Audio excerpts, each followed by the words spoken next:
Hello, everyone. Um, I'm Dermot. Thanks for joining me this morning.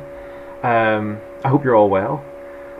Sorry that this is kind of far from ideal for making a first impression. As I talk to you now, I'm sitting in my room in Belfast. My passport's due back tomorrow, so I fly out on Friday. So hopefully I'll be joining you all in person soon. So thanks for kind of putting up with this situation in the meantime. I really appreciate it, and I really appreciate your patience.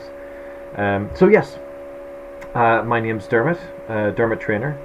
I should probably introduce myself a little bit first before I kind of get stuck into any of the history. Um, I'm born and raised in Belfast, in Northern Ireland. I went to university first at Durham in England. Then I did my master's and my doctorate in American history at Cambridge University. In fact, I just graduated there, my doctorate 6 weeks ago. So it's all pretty fresh. Yes, I'm kind of somewhat of a last minute appointment from afar. So, so I've just been introduced to the Benedictine College and the online system and everything to do with college life. So you probably know more about it than I do. So I'm sure I'll receive an education when I arrive. Thankfully, actually, on my various research trips, I've been to Kansas a couple of times now. Although unfortunately, I've missed out on Atchison. I've been to Kansas City. I've been to Topeka. I've even been to Pittsburgh in the south of the state. I've been to I've did a little research trip to Pittsburgh University there a couple of years ago. So yes, so as you can tell though, I'm not from around Kansas. I'm not from the States.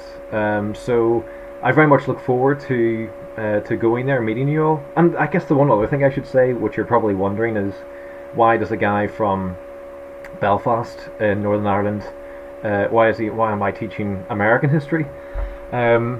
So I suppose I should say, I mean, I've always loved history in general, but I suppose from a young age I was pulled into American history in particular. I remember actually one of my earliest memories was when I was a boy. I think I must have just been 5 or 6, and I was down in the centre of Belfast with my dad, and we were going to see a speech by Bill Clinton, who had obviously taken quite a hands-on part in the Northern Ireland peace process. And I remember I was with my dad when he got to meet President Clinton, so I remember that really impressed me as a young guy. And then, of course, actually, my school next was then visited by George W. Bush Jr. When he went to a trip to Northern Ireland in 2005. So again, that was just happenstance, but I didn't get to meet Bush, but I got to see him make a speech. And then, of course, I wasn't far away when Obama visited as well, back in 2009. And this is on top of kind of various trips to the States to see family of mine who have moved out there over the years. So I suppose it might not sound intuitive, but actually I've had growing up in Northern Ireland has meant that the United States and even kind of US politics has never really felt that far away, because thankfully US politicians, US presidents have always taken such a compassionate interest in the politics of Northern Ireland and Ireland generally. So, so I'm very lucky in that degree. So hopefully that goes some way to explaining why it is that I've got kind of so interested in American history. Yes, I mean, I suppose the other one thing I should say, and it kind of links back into the topic we're going to talk about today, which is that, many of my family from Ireland, of course, have over the generations and over the years emigrated to the United States. So there's a long tradition. I've got umpteen cousins and nephews and uncles and aunts and grandparents and in different parts of the States and in Canada. So I suppose there's a tradition there as well. And then I was lucky when I went to university. You were kind of compelled to learn about all sorts of history, but really, actually, the teachers that I had at college, the coolest ones were always in American history, and they're always ones that inspired me most. So when I ended up studying history in somewhere like Durham and then Cambridge, I was gradually bit by bit pulled ever more across the Atlantic. in terms of my interests. So it didn't seem intuitive from the start, but looking back now, after all my years of kind of history tradition and growing up, suddenly I realised that I've been on a path towards American history all this time. So I think that's probably enough for me as to kind of my background. Obviously, when I'm there in Kansas, hopefully, obviously, we'll get to know each other better. I probably don't need to say too much more. I'm certainly not going to bore you all with the details of my doctorate, which I submitted there last year. I think I can spare you all that. Suffice it to say, though, it was on the history. It was to do largely with the history of Reconstruction, which is a period we'll almost come on to in this course. Reconstruction being that kind of dozen-year period from 1865 to 1877, after the American Civil War. I'm sure some people doing the U.S. history since 1865, and some people doing maybe the American Civil War course will touch on Reconstruction, obviously, quite a bit. It's an important period, but of course, we're here today to do U.S. history since 1776, or rather since I suppose you might say the meeting of different continents in America. From the late 1400s, early 1500s. And so today what I was thinking about covering or talking about a bit as we kind of get into our course is I wasn't going to start today with Anglo-America and that journey towards the United States.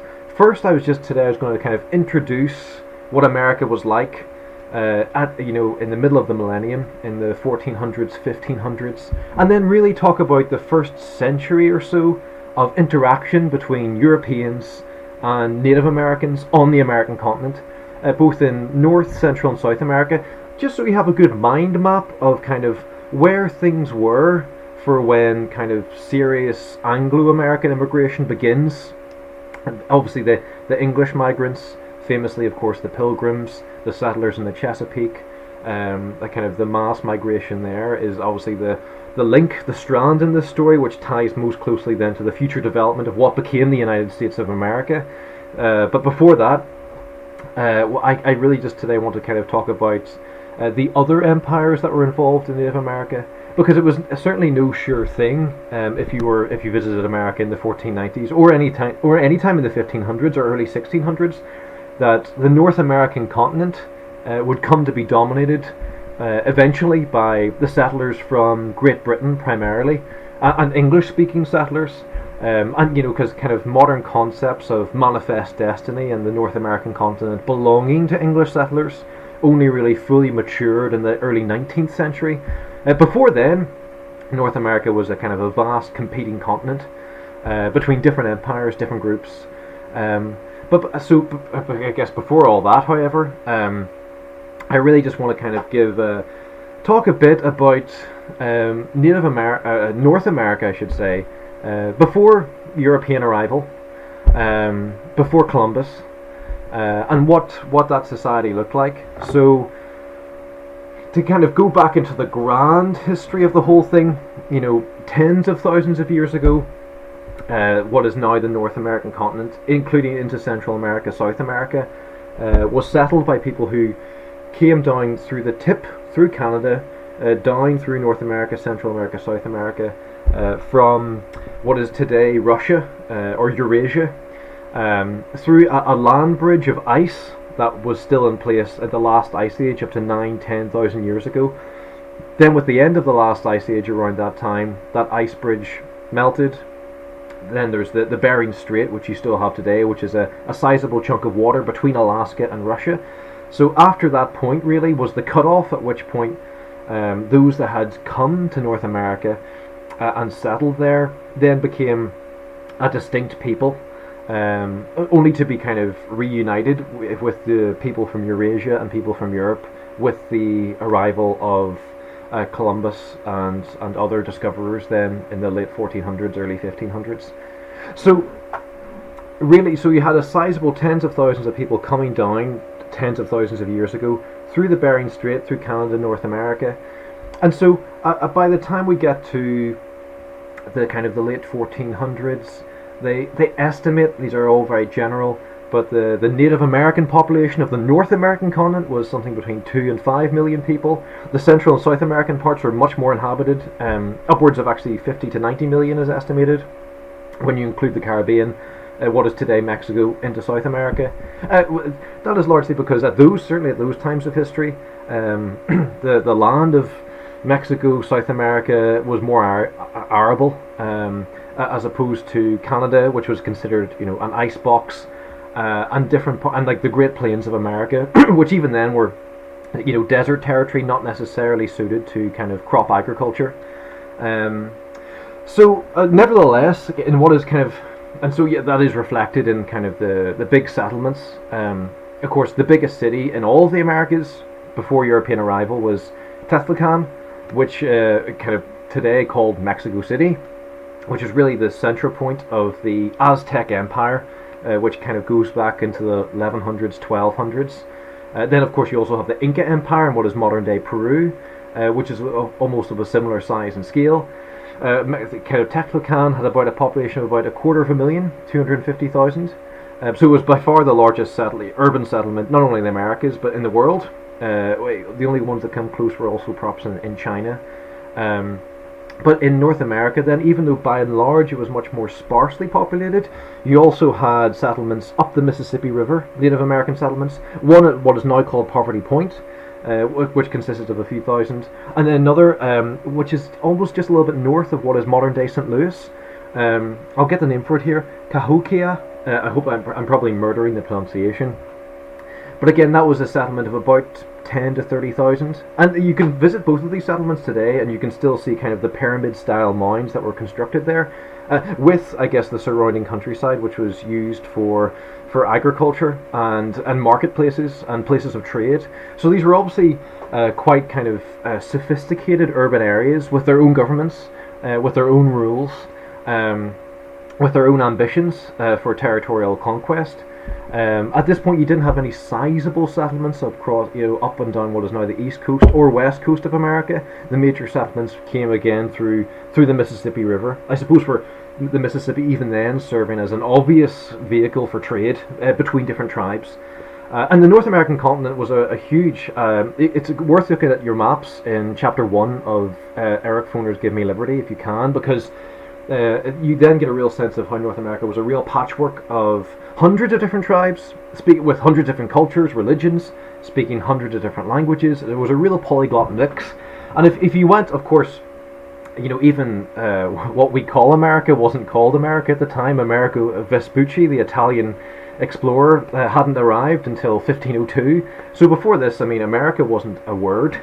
And if you were suddenly taken back in time and to somewhere up the Mississippi River in the early 1400s, say, and you bumped into a tribe of what we've come to call Native Americans, and said that you're all one people and that we call you Native Americans, and this landmass that you're on is kind of all one place, they'd have no idea what you're talking about. I'm sure you'd probably, if they could understand you would sound crazy to them.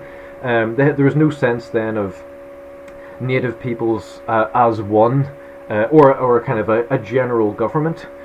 Just hundreds of tribes, often with fractious relations, warring with each other. Into this is that kind of what we kind of hardened modern notions of race, the idea that based on melanin content, based on skin color, that you categorize people into different races in a kind of a scientific manner. That didn't really come kind of very much into public consciousness until quite a long period after initial European settlement, especially really as late as like the late 18th, 19th centuries. There wasn't really the concept of race that came to be really hardened when we see as it came to be seen in early 19th, middle 19th century America, with the African slaves and white planters, and then eventually segregation, Jim Crow. The modern notions of race, as we would understand it, and racism, weren't really understood. That's not to say that European settlers didn't see themselves as superior, but the superiority was what was thought of as cultural, if you will, not racial.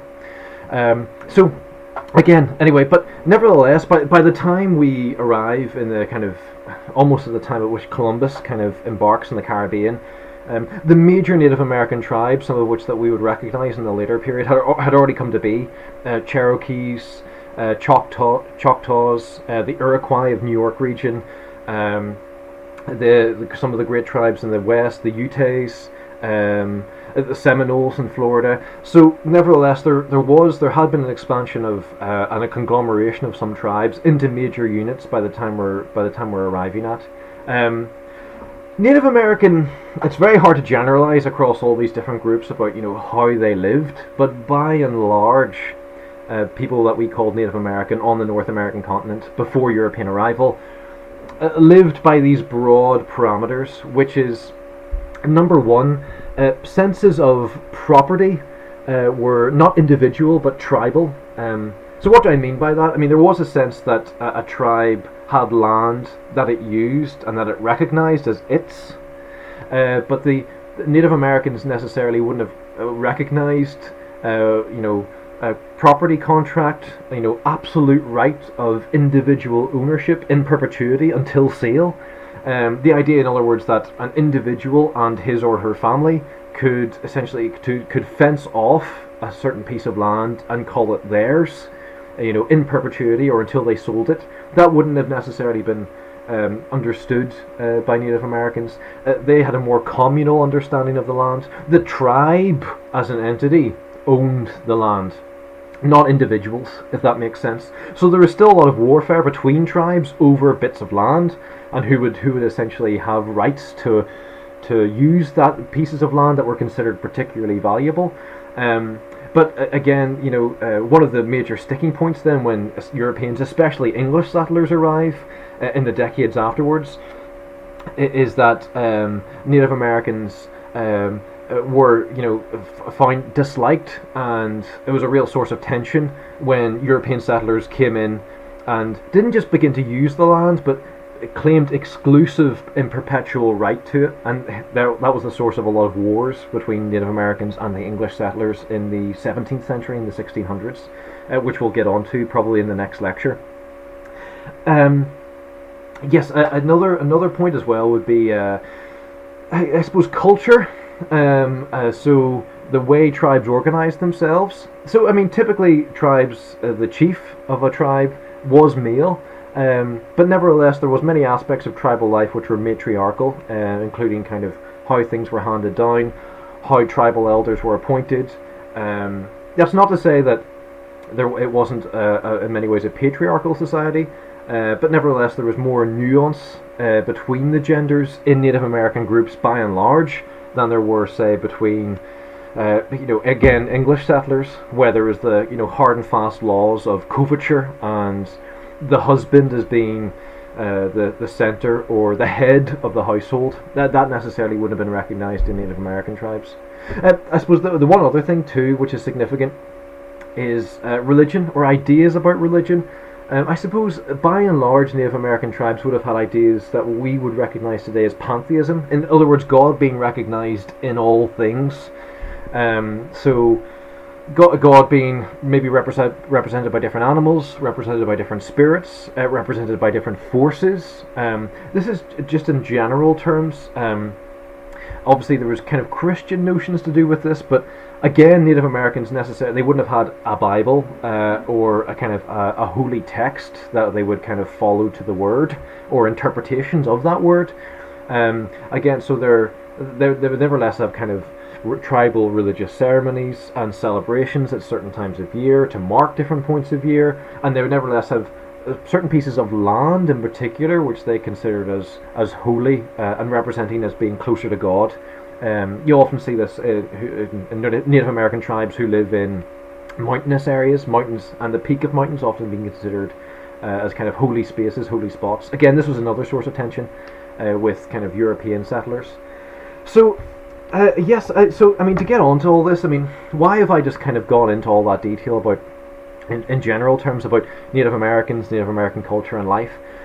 It's because really, I mean, these would be the unfortunate eventual points of clash between Native Americans and European settlers, both from France, Spain, Holland, England, and other parts of Europe.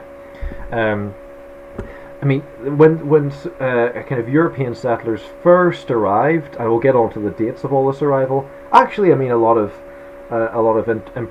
initial impressions between the two were relatively positive.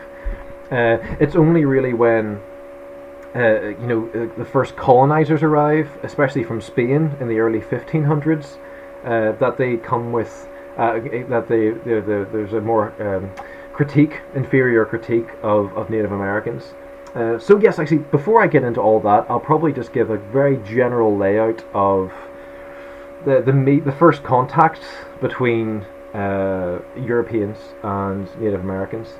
So of course, I mean, by far the most famous is Christopher Columbus in 1492, who was really actually believing that he was trying to discover a trade route to Asia. In fact, when he landed, he believed he had discovered India. He believed that actually he had reached India through a different route.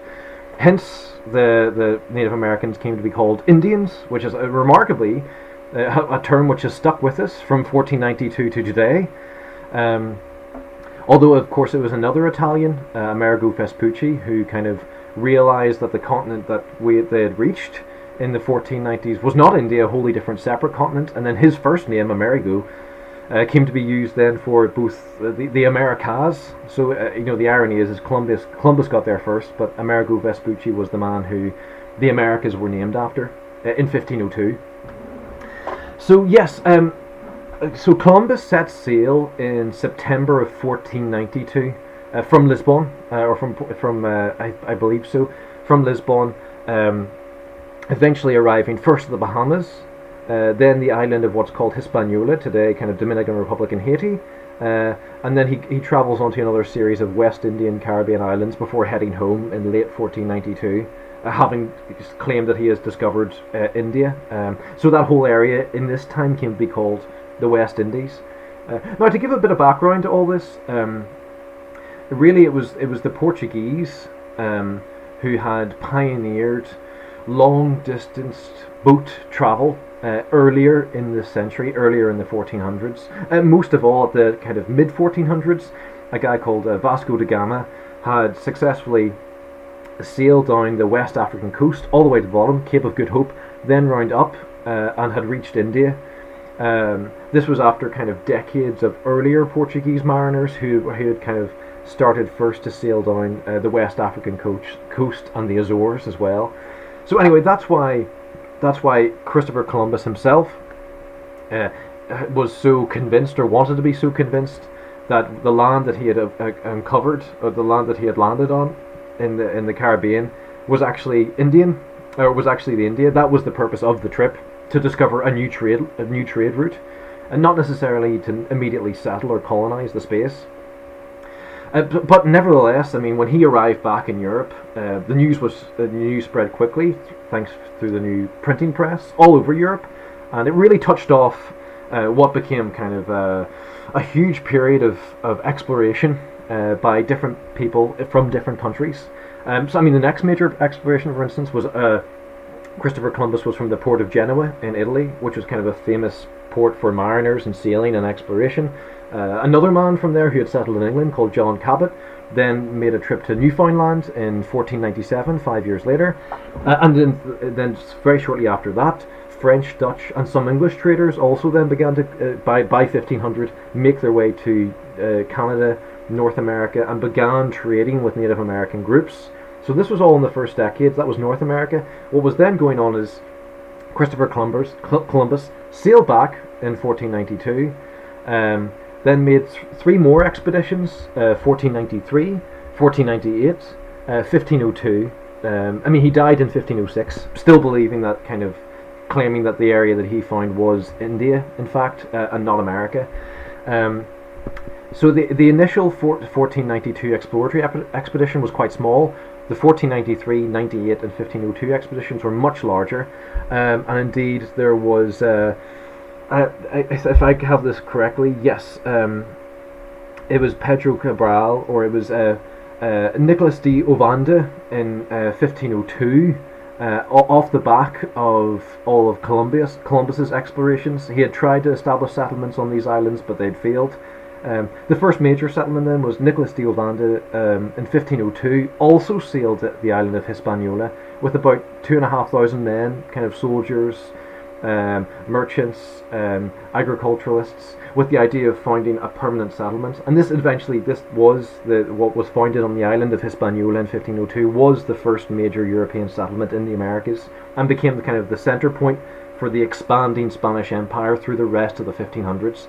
Because from Hispaniola in 1502, Spanish kind of the conquistador era famously began, in which essentially the Spanish state wanted to then explore South America, Central America, and North America. Again, to give a bit of background context to the Spanish aspect here, Spain itself had just been reunified in 1492 after centuries of religious and ethnic warfare between Christians in the north and Aragon, in the areas of Aragon and Castile in northern Spain, and Moors and Jewish peoples in the south of Spain.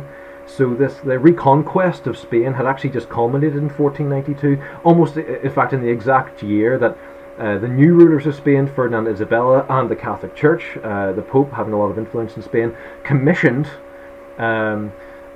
Christopher Columbus to make this exploratory trip out into the west.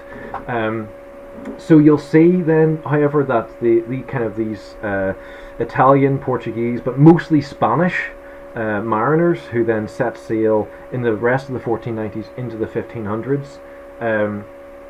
And you'll see this time and again in other empires, other peoples who go to America. They brought their preconceptions with them. So Spain had just been made an absolutist Christian state, Catholic state. Other religious minorities were banned or not tolerated. There were inquisitions. There were also crusades at this time still to the Middle East, trying to reclaim the land of Christ for Christianity. So the reason I mention all this is there was all these kind of aspects of Spanish Empire in the North African coast. When they arrived then in the Americas, it was one of the first thoughts that came to these people's heads was to not necessarily to come to a settlement with these people, but to claim the territory for themselves. And so very quickly after Christopher Columbus's first trip, there was an imperial ambition to the trips then that came immediately afterwards. So almost immediately, the Spanish idea, which was a highly militaristic state at this time, was not to trade, but was to take over these lands, if not necessarily to settle them. So quite quickly then, after the kind of the 1490s decade, where there's a few initial failed attempts at colonization after Columbus, you find then in the kind of first decade of the 1500s, you've got Vasco Núñez de Balboa, who crosses like the Central American Isthmus to the Pacific. You've got Ferdinand Magellan, another Spanish explorer, who also sails around America on a trip around the world. And then the very same year in 1519, you have, like, I suppose, the first kind of grand conquest trip to the Americas, which is of course famously Hernan Cortez, who kind of landed in what is today kind of the eastern Gulf of Mexico, and quite quickly then made his way to Tezlucan, what is now Mexico City, successfully, taking the city and overthrowing the Aztec Empire, which had been in place for hundreds of years. Then in 1522, another Spanish conquistador, a guy called Francisco Pizarro, also he was able to throw the Inca Empire in Peru, fairly far to the south. So, and then of course very shortly after that, in the early 1500s, you have other Spanish explorers who then venture north as well, to southwestern United States. One Spanish explorer goes up the Pacific coast, a guy called Cabrillo. Then you've got also Spanish explorers in what is today Florida too. So already you find that there's a Spanish Empire from what is from the West Andes in South America, the mountain range, right up through Central America, including Florida, and some parts of the Pacific coast are now also being settled, what is kind of today modern California. So you may very well ask, only 30 years after Christopher Columbus first landed in Hispaniola and kind of tried to establish the first settlement there. How was it that these kind of grand, very complex, quite powerful Native American empires, or the Aztec Incan empires, came to crumble so quickly? How was it that Europeans were able to establish themselves militarily so quickly, which only, of course, fed their sense of superiority that they felt over the Americans who lived there? So basically, this goes back to what we call the Columbian Exchange. So when Christopher Columbus first landed in Hispaniola, he brought with him different European crops, different European products, and different European cattle, sheep, horses. All of these things which are new to the Americas. He brought back with him. He also brought, I think, sugarcane, wheat, other European products. He brought back, eventually, him and further trips brought back to America coca, cotton, corn, potatoes, tomatoes, which were all originally American crops, to Europe. But the really, I suppose, nefarious aspect of what we call the Columbian Exchange was the exchange of people, and what I mean by people, really, unfortunately, the exchange of germs. And so, because going right back to the start, because what we call the Americas had been cut off from their Eurasian landmass thousands and thousands of years before, these two peoples, the peoples of Europe, Asia, the people of North Americas, had come to develop evolutionary in kind of separate environments. And what this meant is they're both members of the human family, but what that did mean is that there was all sorts of microbes, germs, diseases, which had established themselves in Europe and Asia and in the Americas, vice versa, which were unknown to each other. And so, upon arrival, for instance, the island of Hispaniola had approximately, so Columbus estimated, a population of half to 1 million Native American inhabitants. So it was teeming with Native American inhabitants. But less than half a century later, there was only the Native American inhabitants numbered in their hundreds. Again, in the North American continent, you had somewhere between 2 and 5 million Native Americans spread across the continent in different densities. By the year 1600, the population had been halved. In Central and South America, where you had somewhere between 50 and 90 million estimated, all told, in these kind of much more inhabited spaces, especially in Central America. Again, they say that over the course of the 16th century, over the course of the 1500s to 1600, you had something like, in some areas, 90% population loss. So basically, Columbus and the future expeditions in the 1490s, early 1500s, brought with them smallpox, influenza, different types of fevers, measles, lots of different diseases, which at that time especially were lethal, for which there was kind of no real medical antidote, for which the Americans who had no prior exposure to, and hence unfortunately those diseases on first contact with that first generation, kind of decimated those European populations. So I mean, it was a huge process. I mean, over the course of the entire 150 years after first contact, it's estimated something like 70 to 80 million of the original Americans there would have died, mostly through disease, other causes as well, of course, that we'll get onto, but mostly disease. And the reason I bring all this up, because I know it's quite grim, is simply as that is the primary explanation factor for why it was that groups, conquistadors like Pizarro and Cortez, were able to conquer these once grand empires quite easily. In fact, in the Cortez trip, there's plenty of memoirs describing how, bear in mind at this point, there had been Spanish in the area of the Caribbean and in eastern Mexico for about 20 years at this point, if settled. So disease had already spread. So Cortez, on his way to Mexico City, met with virtually no kind of local American resistance, because as he described it, kind of the villages and towns he passed through were already mostly empty. And indeed Mexico City was in the middle of a kind of a major epidemic outbreak when he arrived there, and was already in crisis, so it was fairly easy for him and his men to then kind of make it to the center of the city, overthrow the Aztec emperor, claim this empire for themselves.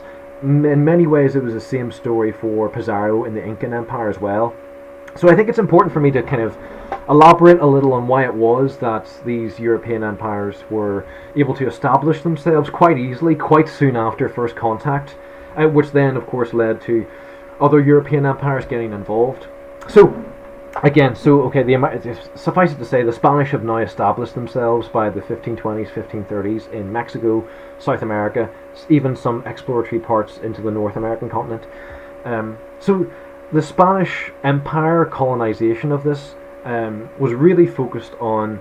It was really a reflection of the places that they first encountered, and so especially in the Aztec Empire, the Inca Empire, both of which were kind of very wealthy and rich. Um, the Spanish were most impressed by the amounts of gold and silver which they discovered, not just in these imperial spots, but in mines close by. And of course, it was very soon after first arrival that the first ships from the Caribbean, from the Gulf of Mexico, began to be sent back to Spain. And of course, this hugely enriched the Spanish Empire and increased their imperial ambitions in Europe, and made them the premier European power in the 1500s. Think, Spanish Armada to Britain in 1588. So Spain was really preeminent in this century, and a large part of that story was the fact that they were the pioneer explorers in the New World, and they got their hands on all this gold and silver, which of course was the valuable currency which other Europeans recognized. So it's quite so. Really, the point here is there was that the Spanish Empire in the New World was mostly extractory, not colonizing. So they had some settlers, mostly men, mostly soldiers, who came to become the big landowners. So there was an agricultural element who came to be the big mine owners, and of course in the first decades of Spanish colonization, the Native American populations, what remained of them, were kind of corralled and essentially made to work as slaves for the purposes of extracting precious metals to be sent back to the Spanish Empire. So you can see it was quite a kind of a brutal extracting process. The key here, though, is that there weren't many families from Spain who took themselves off to South America and Central America.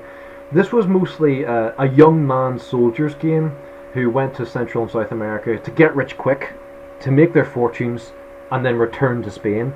So there was never actually a huge amount of Spanish settlement, so it was never really a kind of a full colonization process. And what made that interesting is that, especially in South and Central America, despite the disease, Spanish settlers were still always outnumbered, vastly still, by local Americans. And so quite quickly, especially considering that families as a whole did not generally move to this area, the young men who did intermarried with the local population, and so that meant that actually there was a fair degree of there came to be more tolerance then between Spanish and Native Americans into the 1500s in the Spanish Empire, simply by dint of demographics. For instance, I think the Spanish state, as early as 1513, 1514, made it legal for Spanish settlers, Spanish men, to marry Native American women and to kind of establish what they called mestizo societies, mixed societies. So basically, impressed by the initial Spanish endeavour and the initial Spanish Empire and the ships of gold and silver that were being sent back from Central America to Spain, did not go unnoticed by other major European powers, as you would expect, and they wanted a piece of the action. Indeed, actually, so much so that second to the Spanish in the early 1500s was actually pirates as a population, because these voyages filled with gold were kind of quite vulnerable to piratical enterprise. So it kind of the first famous images of kind of Caribbean pirates originate really as early as the 1500s. So the next empire then to kind of get involved in the scene is France. Bear in mind that the Spanish Empire and the Portuguese in Brazil, I should mention, have really claimed or laid claim quite successfully at this point to Central and South America and some parts of southern North America. So the French, of course, then take themselves in the opposite direction. So they follow the kind of the John Cabot route. Again, first in the search for the Northwest Passage. Again, another kind of attempt to make it to Asia. But eventually, the initial French and Dutch established themselves in Newfoundland, present-day Canada, and kind of northern North America. First, again, just as simply as traders, not as settlers. The French state, I guess the first kind of French in the area were actually private traders, the New France Trading Company. So it wasn't really a French state enterprise in the same way that the Spanish was. But they unfortunately, even when the French state did take over the enterprise in the middle of the 1600s, they were quite unsuccessful in convincing their population to settle in Canada, which at that time was considered an icebox and really wasn't sold very well to the French people, and so there wasn't a huge push or pull factor of French to North America. Again, the same thing applies for the Dutch. I mean, the Dutch were the other great maritime power of the age, and had established themselves all over the world, including in Indonesia, little parts of India, parts of Africa, as the main traders in these areas. And so they wanted to do the same in the parts of North America that were still untaken by either French or Spanish. So again, in the early 1600s, I think it's in 1610, or 1609, sorry, is when Henry Hudson, who's actually an Englishman but employed by the Dutch, first heads up what is now, of course, the Hudson River. And by 1624, you've got Manhattan Island being established as a central trading point alongside Albany by the Dutch state, by Dutch settlers. In fact, of course, New York City at this time is called New Amsterdam, which is the area. So those were really the two next groups that went to America. So you've got the French in Quebec in 1608. You've got Henry Hudson in 1609. Then you've got the establishment of Santa Fe way over in New Mexico territory by the Spanish in 1610. What's remarkable actually is that the Spanish had almost a century head start on these other European empires, which didn't really arrive on the scene until the early 1600s. So for the 1500s, what did the Spanish do in the Americas? Well, they mostly stayed where they had originally settled in the 1520s and 1530s. There were, as I mentioned previously, many expeditions, surveying and exploring North America, the North American part of the continent, in the middle of the 1500s by various Spanish explorers, which you'll find out more about in Chapter 1 of Give Me Liberty. But basically, their goals were to kind of follow what they'd previously found. So they were looking for gold, they were looking for silver, they were looking for advanced civilized populations which they could turn into slaves or kind of forced wage labor, major workforces.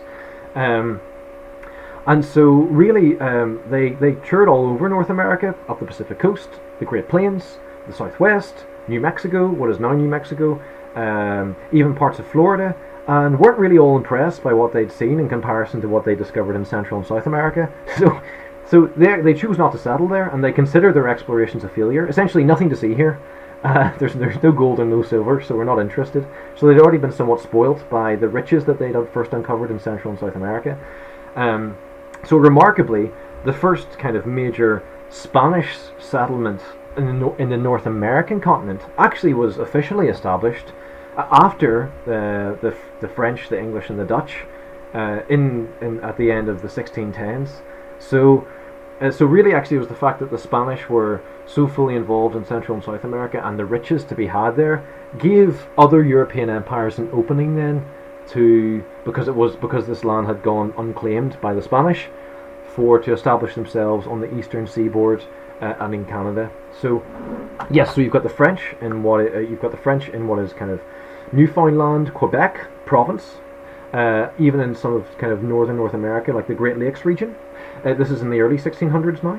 You've got the Dutch in New Amsterdam, and mostly kind of the northeastern part of what is now New York State.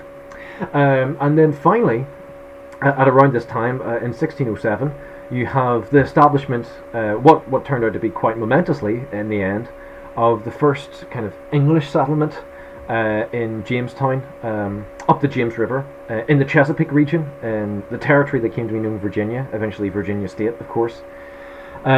So really, I want to spend a little bit of time here on, just before we finish up, on the difference then between the Spanish, French, Dutch, and English settlements, and how that was important in playing out the way the North American continent was to develop in the 1600s. So the Spanish, the French, the Dutch were primarily coming to North America to either kind of exploit take precious metals, take gold or silver, get Native Americans to work the mines to make them rich. Or in the French and the Dutch example, they were there because they saw Native Americans as a valuable source of trade. So they would take products from Europe and they would get products from the Native Americans that weren't in Europe. So there's kind of a mutually beneficial trade going on. So the French and the Dutch really established quite sophisticated trading posts, but not settlements. Now, where this is important is, I guess there's a sense here of the English being the exception. And here, this was significant because, unlike the French, the Spanish, and the Dutch, in England, in the late 1500s, early 1600s, it was considered to be overpopulated. It was considered to be running out of land. There was real land hunger amongst those who lived in England. To give a bit more background, you had a major change in English agriculture at the end of the 1500s called the Enclosure Movement, which meant that kind of the great landlords of England being quite an unequal, stratified society with church, monarchy, aristocracy, and then the peasantry, basically meant that more and more communal spaces that peasants used to farm, to make a living, were cited as exclusive property by the great landed gentry of the country, which meant basically more and more peasants didn't have access to land in England and flooded the cities. So England again, was considered by its own people to be kind of vastly overpopulated as vis-a-vis the resources of the English state and the English countryside of the time. So there was the North American continent for the English was looked on for its land, whereas the Dutch, the French, the Spanish, they did not have the same economic land problems that the English had at this particular moment in European history. That's quite significant because the English, whereas the French, the Dutch, and the Spanish saw America as a land of opportunity and for trade and to a certain extent for resource exploitation. They didn't necessarily consider it as a place where they would settle further more of their peoples in large scale. The English, on the other hand, weren't so much interested necessarily in gold, silver, or trade. They viewed America as an outlet for land. And so that's where the first major white settlements on the North American continent were English. And so, I mean, I'll get into the particular aspects of English society at this time, which led them to have quite a different relationship with Native Americans than the Dutch, French, and Spanish did. I'll get into more of this details probably in the next lecture. I realize I don't want to keep you guys too long and run out of time. I've come at you with quite a lot of information in this lecture. I hope you've been able to follow. I hope you've been able to follow my accent, come to think of it. When I arrive there, I'll make sure to kind of speak slower and more intelligibly. I forget I have a thick Irish brogue, so there's more information, I suppose, along these lines to be found in Chapter 1, Voices of Liberty, Chapter 1, Voices of Freedom, rather, Chapter 1, Give Me Liberty, the Eric Foner texts that I was kind of recommending for this course. I'll go into more detail both on the differences between the empires in the next lecture. I'll also kind of go into a lot more detail about the first century of English settlement in the Americas, the 1600s, what was distinct about English settlement, and how that then determined, reflecting English society and English history vis-a-vis Ireland, how that then determined English perspectives on the Native Americans in North America they encountered, and how that came to lead quite quickly to an antagonistic relationship that also then defined how North America was settled for the rest of the 1600s. I promise we're making our way towards the establishment of the United States in 1776, but I felt it was important, I know we have a lot of history to cover to get to 1865, but that I should give a really kind of just a broad brush take on the North American continent in the late 1400s, 1500s, just for a bit of context, a bit of perspective on what North America was like when that kind of critical, the first Anglo-Americans came to arrive in the early 1600s. Okay, so thank you all for listening to this. I realize it's really not ideal as a kind of first impression for me to just talk into a screen and for you to watch it. So I'm sorry that the kind of first impression couldn't have been made in person, but that's just the way the particularities of passports and visas and all the rest of it work out. So nevertheless, I really look forward to meeting everyone next Monday probably. I plan to fly out. I've got a flight booked for Friday. So I think I'll probably be landing at Kansas City on Friday evening, and so I'll make it to Atchison sometime Friday evening, and then I look forward to kind of meeting you all and on Monday, and also probably lecturing. I mean, this is not ideal. It's really just me talking to a screen. I tend to like to use a lot of visual aids, maps, images, pictures, to go along with what I'm talking about, to hopefully kind of make the thing more interesting and to light up the period that we're talking about. So thank you for kind of bearing with this for the time being. I should probably say now that I'll try to have something else planned for the Friday lecture, because that's of course the day I'll be travelling to the States. So I'll probably try to put out something in advance of that, just for just to kind of tie us over into Friday. So if I recall correctly from the syllabus, I mean, there's nothing really to do this week other than just, if you can, access those texts, that would be great. And take a look in both the works of Foner, chapter 1, and have a read through those. And so that's the only thing really to do. There's not going to be anything else this week. I can't really ask anything more, considering that I'm not even in Benedictine College yet. Anyway, thank you all for tuning in, and I will hopefully see you all on Monday.